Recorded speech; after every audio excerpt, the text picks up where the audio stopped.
अस्सलाम वालेकुम नाजरीन, welcome back to new video. इस वीडियो में बात करेंगे पायलट कामरान मसीह के बारे में कि दरअसल वो कौन है, उन्होंने पाकिस्तान एयरफोर्स का कौन सा खतरनाक मिशन मुकम्मल किया और क्या उन्होंने वाकई इस्लाम कबूल कर लिया है। इन सब सवालों के जवाब आपको इस वीडियो में मिल जाएंगे। सबसे पहले बात करते हैं कि दरअसल वो कौन है। उनका पूरा नाम कामरान बशीर मसीह है। वो 1988 को फैसलाबाद के एक गाँव ईसा नगरी में पैदा हुए। उनका ताल्लुक क्रिश्चियन कम्युनिटी से है। महदूद वसाइल में उन्हें उनकी वालदा मैडम शहनाज ने परवान चढ़ाया, जो कि एक मेहनती नर्स थीं, लेकिन अब वो इस दुनिया में नहीं है। कामरान मसीह को बचपन से ही फाइटर जेट पायलट बनने का शौक था और इसी ख्वाब को उन्होंने हकीकत में बदल दिया और अपनी जिंदगी का मकसद बना लिया। हालांकि उनके सामने बहुत से चैलेंजेस थे, लेकिन उन्होंने भरपूर मेहनत से अपनी पढ़ाई मुकम्मल की और फिर पाकिस्तान एयरफोर्स में फिजिकल ट्रेनिंग हासिल की। शानदार कारकर्दगी की वजह से वो पाकिस्तान एयरफोर्स के एक अहम पायलट बन गए।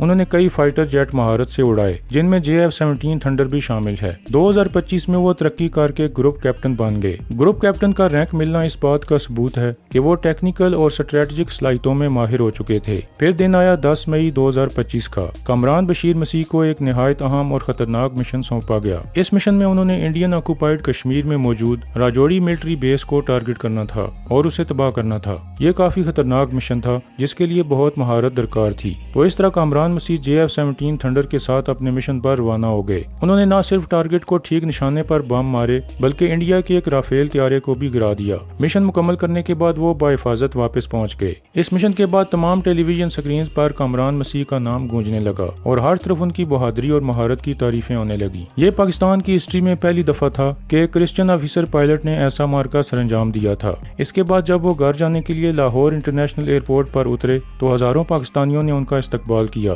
और उनके हक में नारे लगाए। इस वक्त पूरे पाकिस्तान में और सोशल मीडिया पर वो एक नेशनल हीरो बन चुके हैं और बहुत से लोग उनसे मिलना चाहते हैं और उनके साथ सेल्फी लेना चाहते हैं। अब बात करते हैं एक रूमर के बारे में, जिसमें कहा जा रहा है कि कामरान मसीह ने इस्लाम कबूल कर लिया है। दरअसल इसमें कोई सच्चाई नहीं है। ये सिर्फ एक रूमर है जो कि लोगों ने बगैर तस्दीक के फैला दिया है। उनका मजहब चाहे कोई भी हो, लेकिन असल बात यह है कि उन्होंने अपने मुल्क की खातिर एक बहुत आला काम किया है। उन्होंने कमिटमेंट और अपने मुल्क के साथ वफादारी को साबित कर दिया है। ग्रुप कैप्टन कामरान बशीर मसीह का नाम हमेशा के लिए पाकिस्तान एयरफोर्स की हिस्ट्री में शामिल हो गया है और हमेशा उनकी खिदमत को याद रखा जाएगा।